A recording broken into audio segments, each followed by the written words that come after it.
Unbeatable Punjab Kings ಹೊಡೆತಕ್ಕೆ ಮುಂಬೈ ಧ್ವಂಸ. ನಮಸ್ಕಾರ, ಎಲ್ಲರಿಗೂ ಜನಾರ್ದನ್ ಸರ್ ಮಾತಾಡ್ತಿರೋದು. ಕುಶಲವೇ, ಕ್ಷೇಮವೇ, ಸೌಖ್ಯವೇ? Welcome back to Ganesh Karanth cricket talks YouTube channel. Mumbai, ನಿಮ್ಮ ಹೆಸರಲ್ಲಿ ಬಾಯ್ ಉಂಟು ಅಂತ ನೀವು ಎಂತ ಇದು ಮ್ಯಾಚ್ ಆಗೋಗ್ಲಿ ಬಾಯ್ ಬಾಯ್ ಅಂತ ಹೇಳ್ತಾ ಇದ್ದೀರಿ. ಗೇಮಲ್ಲಿ ಎಂಥದೂ ಇಲ್ಲ, ಫೈಟ್ ಇಲ್ಲ, ಎಂಥದೂ ಇಲ್ಲ. ನಮಗೆ ಇದಕ್ಕಿಂತ 13 ವರ್ಷಗಳಿಂದ ಫಸ್ಟ್ ಮ್ಯಾಚ್ ಸೋಲ್ತಿದ್ದಂಥ ಮುಂಬೈ ಪರವಾಗಿಲ್ಲ ಅಂತ ಅನಿಸ್ತದೆ. ಇವರು ಫಸ್ಟ್ ಮ್ಯಾಚ್ ಈ ವರ್ಷ ಗೆದ್ದಾಗ, 13 ವರ್ಷದ ನಂತರ ಫಸ್ಟ್ ಮ್ಯಾಚ್ ಗೆದ್ದಾಗ, ಈ ಸಲ ಎಂಥದ್ದು ಮಾಡಿ ಹಾಕ್ತಾರೆ ಮುಂಬೈ ಇಂಡಿಯನ್ಸ್ ಅಂತ ಅನ್ಕೊಳ್ಳೋದು. ಎಸ್, ಎಂಥದ್ದು ಮಾಡಿ ಹಾಕಿದ್ದಾರೆ. ಇದೆಂತ ಇದು, ಇಂಥ ಟೀಮ್ ಇದ್ದುಕೊಂಡು ಸಹ ನೀವು 4 ಮ್ಯಾಚ್ ಸೋತಿದ್ದೀರಾ 5 ಮ್ಯಾಚಲ್ಲಿ ಅಂತಂದರೆ ವಾಟ್? ಅಲ್ಲ, ಪಂಜಾಬ್ ಭಯಂಕರ ಸ್ಟ್ರಾಂಗ್ ಉಂಟು. ನನಗೆ ಓಕೆ, ಇವತ್ತು ಪಂಜಾಬೇ ಗೆಲ್ಬೋದು ಅಂತ ಅಂದ್ಕೊಂಡಿದ್ದೆ. ಯಾಕಂತಂದರೆ ಅವ್ರದ್ದು ಬ್ಯಾಟಿಂಗು, ಬೌಲಿಂಗು, ಆಲ್ರೌಂಡರ್ಸ್ ಎಲ್ಲ ಒಂದರ ಬ್ಯಾಲೆನ್ಸ್ಡ್ ಟೀಮ್, ನೆಕ್ಸ್ಟ್ ಲೆವೆಲ್. ಹೇಗೆ RCB ಥ್ರೆಟ್ನಿಂಗ್ ಟೀಮ್ ಅಂತ ಹೇಳ್ತೇವೆ, ಹಾಗೆ ಅದು ಬಿಟ್ಟರೆ ನನಗೆ Punjab threatening team. But still Mumbai ಏನೊಂದು ಇವತ್ತು ಚಮತ್ಕಾರ ಮಾಡ್ತದೆ. ಚಮತ್ಕಾರ ಮಾಡಿದರೆ ಎಂತಂದರೆ ಬೇಗ ಮ್ಯಾಚ್ ಮುಗಿಸಿಬಿಟ್ರು.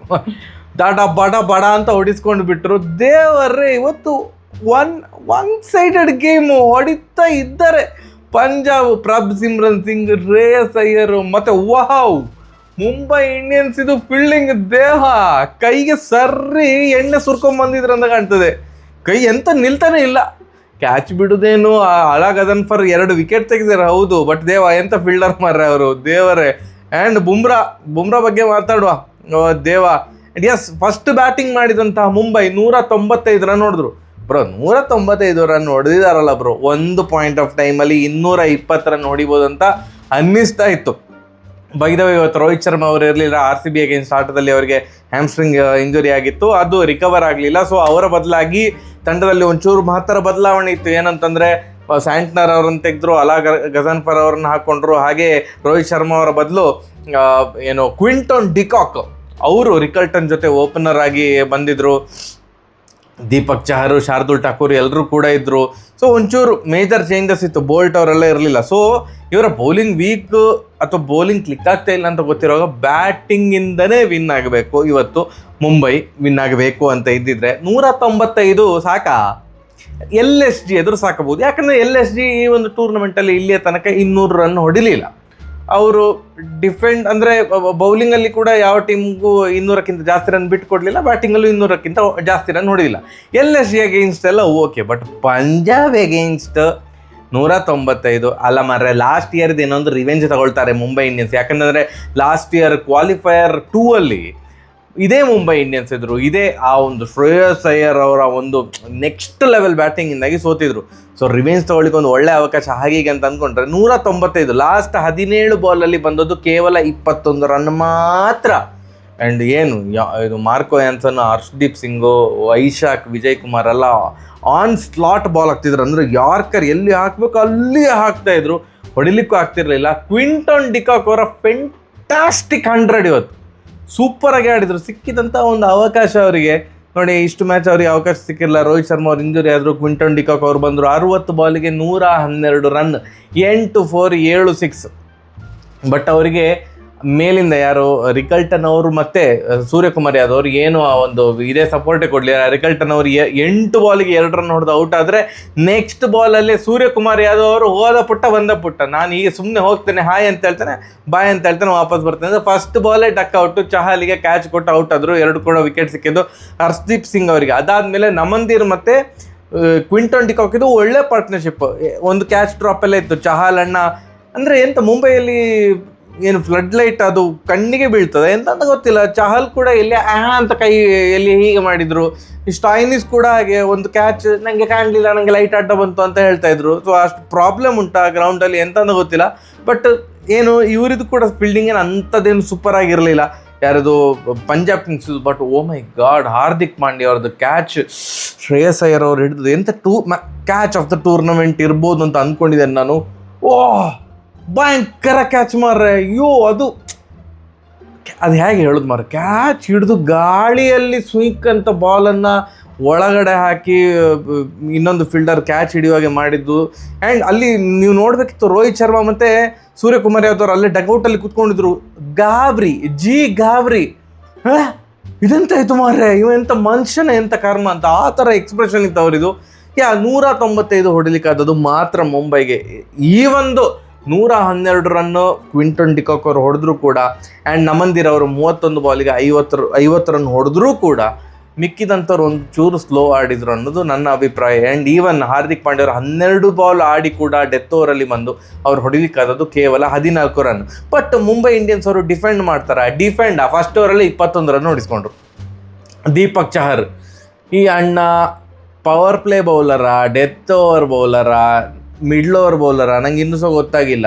ಸ್ವಿಂಗ್ ಭಾರಿ ಹಾಕ್ತಾರೆ, ಸ್ವಿಂಗ್ ಬೌಲರು. ಓಪನಿಂಗ್ ಓವರಲ್ಲಿ ಒಳ್ಳೆ ಸ್ವಿಂಗ್ ಮಾಡಿ, ಎಂಥ ಸ್ವಿಂಗ್ ಇಲ್ಲ ಎಂಥದಿಲ್ಲ.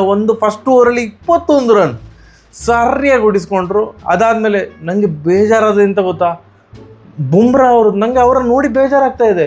ಅಲ್ಲ ಮರ್ರೆ, ನಮ್ಮ ಫೈನಲಲ್ಲಿ T20 ವರ್ಲ್ಡ್ ಕಪ್ ಫೈನಲಲ್ಲಿ 4 ವಿಕೆಟ್ ತೆಗೆದು ಮ್ಯಾನ್ ಆಫ್ ದ ಮ್ಯಾಚ್ ಎಲ್ಲ ಆಗಿದ್ದಂಥ ಒಂದು ಆಟಗಾರ, ಲೆಜೆಂಡರಿ ಬೌಲರ್, ಗೋಟ್, ಅದು ಮುಗ್ದ ಕೂಡಲೇ T20 ವರ್ಲ್ಡ್ ಕಪ್ ಮುಗ್ದ ಕೂಡಲೇ IPL ಶುರು ಆಯಿತು. 5 ಮ್ಯಾಚಲ್ಲಿ ಒಂದು ವಿಕೆಟ್ ಸಿಗ್ತಾ ಇಲ್ಲ ಬುಮ್ರಾಗೆ. 1 ವಿಕೆಟ್ ತೆಗ್ದಿಲ್ಲ. ಇದು ಹೇಗೆ ಅಂದರೆ ಸಡನ್ನ ಹೀಗೆ ಗ್ರಾಫ್ ಹೀಗೆ ಹೋಗ್ತಿದ್ದದ್ದು ಪ್ಲೇಯರ್ದು ಪಾಚಕ್ ಅಂತ ಕೆಳಗೆ ಬಿದ್ದರೆ ನೆವರ್ ಎಕ್ಸ್ಪೆಕ್ಟೆಡ್. ಬುಮ್ರಾ 5 ಮ್ಯಾಚಲ್ಲೂ ಕೂಡ ವಿಕೆಟ್ಲೆಸ್ ಆಗ್ತಾರೆ ಅಂತ ಎಕ್ಸ್ಪೆಕ್ಟ್ ಕೂಡ ಮಾಡಿರಲಿಲ್ಲ.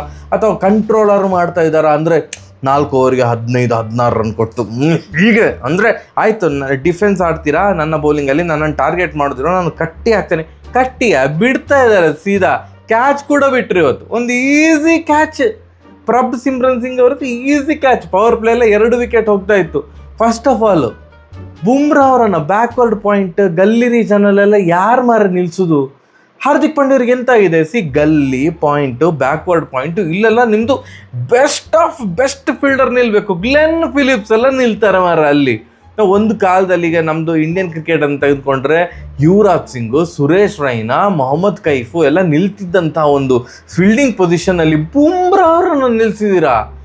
ಶಾಕ್ ಆಯಿತು. ಅಲ್ಲಿ ಏನೋ ಒಂದು ತಿಲಕ್ ವರ್ಮಾ ಆ ಥರದ ಫೀಲ್ಡರ್ ನಿಲ್ಲಿಸಬೇಕು. ಬಟ್ ಎನಿವೇಸ್ ಅಲ್ಲಿ ಏನು ಅಂತ ಕಷ್ಟದ ಕ್ಯಾಚ್ ಅಲ್ಲ, ಕೈಗೆ ಒಂದು ಕ್ಯಾಚನ್ನು ಬುಮ್ರಾ ಅವರು ಅಲ್ಲಿ ಕೈ ಬಿಟ್ಟದು ಮಾತ್ರ ಅಲ್ಲ, ಅದು ಕ್ಯಾಚ್ ಬಿಟ್ಟದು ಮಾತ್ರ ಅಲ್ಲ, ಮ್ಯಾಚ್ ಬಿಟ್ರು ಅಂತ ಹೇಳ್ಬೋದು. ಅದಾದಮೇಲೆ ಓ ದೇವ, ಪ್ರಭ್ ಸಿಮ್ರನ್ ಸಿಂಗ್ ಆ್ಯಂಡ್ ಶ್ರೇಯಸ್ ಅಯ್ಯರ್ ಅವರು ಒಂದು ಹೊಡೆದ್ರು ಹೆಂಗೆ ಹೊಡೆದ್ರು, ಹುಚ್ಚನಾಗಿ ಹೊಡೆದ್ರು. ಅಯ್ಯೋ ದೇವ್ರೆ, ನಾವು ಹುಚ್ಚನಾಗೆಲ್ಲ ಹೊಡೆಯೋದಿಲ್ಲ ಬ್ರೋ ಅಂತೆಲ್ಲ ಹೇಳ್ಬೇಡಿ. ಇದು ಲಾಜಿಕೆಲ್ಲ ಹುಡುಕ್ಬಾರ್ದು ಆಯ್ತು ನನ್ನ ಮಾತಲ್ಲಿ.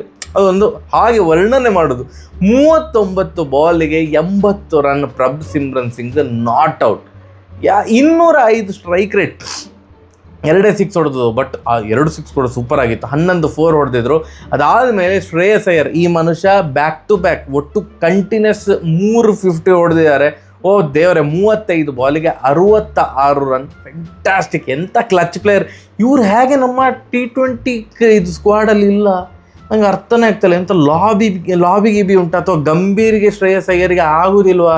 ಆ್ಯಂಡ್ ಕೋಲ್ಕತ್ತಾವನ್ನು ವಿನ್ ಮಾಡಿಸಿದಂಥ ಕ್ಯಾಪ್ಟನನ್ನು ಕೋಲ್ಕತ್ತಾದವರು ಹೇಗೆ ಬಿಟ್ಟರು ಅಂತ ನಂಗೆ ಇನ್ನೂ ಕೂಡ ಅರ್ಥ ಆಗ್ತಿಲ್ಲ.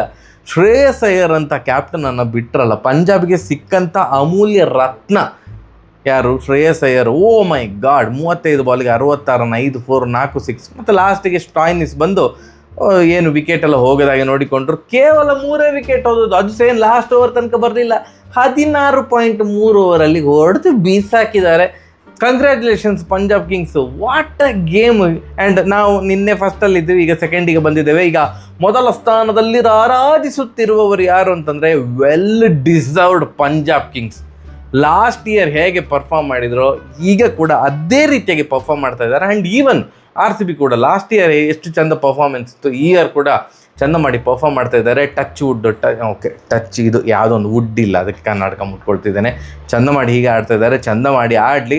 ಆ್ಯಂಡ್ ಮ್ಯಾನ್, ನಾನು ಹೇಳಿದ್ದೆ ನಿನ್ನೆಯಿಂದ ಏನಂತಂದರೆ, ಯಾವ ಕಮೆಂಟಿಗೆ ಹೈಯೆಸ್ಟ್ ಲೈಕ್ ಬಂದಿರ್ತದೋ ಆ ಕಮೆಂಟನ್ನು ನಾನು ಓದ್ತೇನೆ ಅಂತ.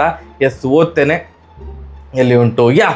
ನಿನ್ನೆ ಆ ವಿಡಿಯೋಗೆ, ಪೋಸ್ಟ್ ಮ್ಯಾಚ್ ವಿಡಿಯೋಗೆ ಡಿಬಾಸ್ ಡಿಫೆಂಡರ್ಸ್ ಅಂತ ಒಬ್ಬರು ಕಮೆಂಟ್ ಹಾಕಿದ್ದಾರೆ. ಅವರಿಗೆ ಜಾಸ್ತಿ ಲೈಕ್ಸ್ ಬಂದಿರೋದು, 117 ಲೈಕ್ಸ್ ಬಂದಿದೆ. ಅಂತ ಅಂದರೆ Jitesh Sharma has some serious issue with Digvesh ಅಂತ. ಅದು ಆ ಇಮೋಜಿಯಲ್ಲಿ ನೋಡಿದ್ರೆ ನಿಮಗೆ ಅರ್ಥ ಆಗಿರಬೇಕು. ಅವರು ಲಾಸ್ಟ್ IPL ಬಗ್ಗೆ ಮಾತಾಡ್ತಿದ್ದಾರೆ ಅಂತ. ಲಾಸ್ಟ್ IPL ಅಲ್ಲಿ ಆ ಮ್ಯಾಚ್ ಗೆಲ್ಲೇಬೇಕಿತ್ತು, ನಾವು ಟಾಪ್ 2 ಅಲ್ಲಿ ಸಿಲೆಕ್ಟ್ ಆಗಲಿಕ್ಕೆ ಅಂತ ನಾನು ಭಾವಿಸ್ಕೊಳ್ತೇನೆ. ದಿಗ್ವೇಶ್ ಅವರ ಬೌಲಿಂಗಲ್ಲಿ ಜಿತೇಶ್ ಶರ್ಮಾ ಅವರು ಔಟ್ ಆಗಿದ್ರು, ಮತ್ತು ಅದು ನೋ ಬಾಲ್ ಅಂತ ಆಯಿತು. ಅದಾದಮೇಲೆ ಒಂದು ಹೊಡೆದ್ರು ಜಿತೇಶ್ ಶರ್ಮಾ. ದಿಗ್ವೇಶಿಗೆ ಲಾಸ್ಟ್ IPL ಅಲ್ಲಿ ಹೇಗೆ ಬಾರಿಸಿದ್ರು ಅದನ್ನೇ ನಿನ್ನೆ ಕಂಟಿನ್ಯೂ ಮಾಡಿದ್ರು. ನಾಯಿಗೆ ಹೊಡೆದ್ರು ಅವ್ರ ಓವರಲ್ಲಿ ನಿನ್ನೆಗೆ. ಸೊ ನಿನ್ನೆ ಮ್ಯಾಚಲ್ಲಿ. ಸೊ ಅದರ ಬಗ್ಗೆ ಇವರು ಬರೆದಿರೋದು ಸೂಪರ್, ನಂಗೆ ಇಷ್ಟ ಆಯಿತು. ಡಿ ಬಾಸ್ ಡಿಫೆಂಡರ್ಸ್ ಅವರೇ ಈ ಕಮೆಂಟ್ ನನಗೂ ಕೂಡ ಪರ್ಸ್ನಲಿ ಇಷ್ಟ ಆಯಿತು, ನನಗೆ ನಗು ತರಿಸಿತು. ಆ್ಯಂಡ್ ಪ್ರೆಡಿಕ್ಷನ್ ಗೇಮು ಇವತ್ತು ಏನು ಯದ್ವಾತದ್ವ ಜನ 194 ಅಂತ ಪ್ರೆಡಿಕ್ಟ್ ಮಾಡಿದ್ರು. ತುಂಬ ಜನ 194 ಅಂತ ಇದು ಪ್ರೆಡಿಕ್ಟ್ ಮಾಡಿದ್ರಿ, 196 ಅಂತ ಪ್ರೆಡಿಕ್ಟ್ ಮಾಡಿದ್ರಿ. ಬಟ್ ಮನು MS ಇವರು 195 ಅಂತ ಪ್ರೆಡಿಕ್ಟ್ ಮಾಡಿದ್ರು. ಕಂಗ್ರ್ಯಾಚುಲೇಷನ್ಸ್. ಆ್ಯಂಡ್ ಕೆಲವರು ತುಂಬ ತಲೆ ಉಪಯೋಗಿಸಬೇಡಿ, 12 ನಿಮಿಷ ಅಂತ ಬ್ರೋ, ಇದು ಈಗ ಜಸ್ಟ್ 12 ಮಿನಿಟ್ಸ್ ಮುಂಚೆ ಅವ ಕಮೆಂಟ್ ಮಾಡಿದ್ದು. ಹಲೋ ಎಕ್ಸ್ಕ್ಯೂಸ್ ಮೀ, ನಾವು ಕರೆಕ್ಟ್ 7:15 ಎಲ್ಲ ಸ್ಕ್ರೀನ್ಶಾಟ್ ತೆಗೆದುಕೊಳ್ತೇವೆ. ಸೊ 7:15 ಸ್ಕ್ರೀನ್ಶಾಟ್ ತೆಗೆದುಕೊಂಡಿದ್ದೇನೆ ಅಂತಂದರೆ 12 ನಿಮಿಷ ಆಗೋ ಅಂತಂದರೆ ಇವರು 7:22 ಅಥವಾ 7:18 ಕಮೆಂಟ್ ಹಾಕಿದ್ದು ಆಯಿತಾ. 7:18 ಇವರು ಪ್ರೆಡಿಕ್ಟ್ ಮಾಡಿದರು ಅಷ್ಟೇ. ಸೊ ನಾವು ನಿಯತ್ತಾಗಿದ್ದೇವೆ ಈ ವಿಷಯದಲ್ಲಿ. Correct 7:15 poll close. ಯಾರೆಲ್ಲ ಪ್ರೆಡಿಕ್ಟ್ ಮಾಡಿದೆ ಅಂತ ಎಲ್ಲ ಲಿಸ್ಟ್ ನನ್ನ ಹತ್ರ ಇರ್ತದೆ. ಕಂಗ್ರ್ಯಾಚುಲೇಷನ್ಸ್ ಮನು ಅವರೇ ಆ್ಯಂಡ್ ಡಿ ಬಾಸ್ ಡಿಫೆಂಡರ್ಸ್ ಅವರೇ, ಸೂಪರ್. ಇವತ್ತು ಕೂಡ ಕಮೆಂಟ್ ಮಾಡಿ ಯಾವ ಕಮೆಂಟಿಗೆ ಹೈಯೆಸ್ಟ್ ಲೈಕ್ಸ್ ಬರ್ತದೆ ನಾನು ನೆಕ್ಸ್ಟ್ ವೀಡಿಯೋದಲ್ಲಿ ಹೇಳ್ತೇನೆ. ಆ್ಯಂಡ್ ನಾಳೆ ನೈಟ್ ವಿಡಿಯೋ ಬರುವುದಿಲ್ಲ, ನಾಳೆ ಕಾಯಬೇಡಿ ದಯವಿಟ್ಟು. ನಾಳೆ GT ವರ್ಸಸ್ KKR ಮ್ಯಾಚ್ ಉಂಟಲ್ಲ, GT ಕ್ಲಿಯರ್ ಫೇವ್ರೇಟ್ಸ್ ಅಂತ ನನಗೆ ಅನ್ನಿಸ್ತಾ ಇರೋದು. KKR ಅವರು ಸೋಲಿನ ಕಡೆಗೆ ಮುಖ ಮಾಡಿದ್ದಾರೆ, ಅದು ಆ ಕಡೆಗೆ ಮುಖ ಇರುತ್ತೆ ಅಂತ ನಾನು ಅಂದುಕೊಂಡಿದ್ದೇನೆ. ನಾಳೆ ನೈಟ್ ವಿಡಿಯೋ ಬರೋದಿಲ್ಲ, ನಾಡ್ದು ಬೆಳಿಗ್ಗೆ ಎಷ್ಟು ಬೇಗ ಆಗ್ತದೆ ಅಷ್ಟು ಬೆಳಿಗ್ಗೆ ಬೇಗ ವಿಡಿಯೋ ಹಾಕ್ತೇನೆ. ಸರಿಯಾಗಿದೆ ಬರುವ. ನಮಸ್ಕಾರ.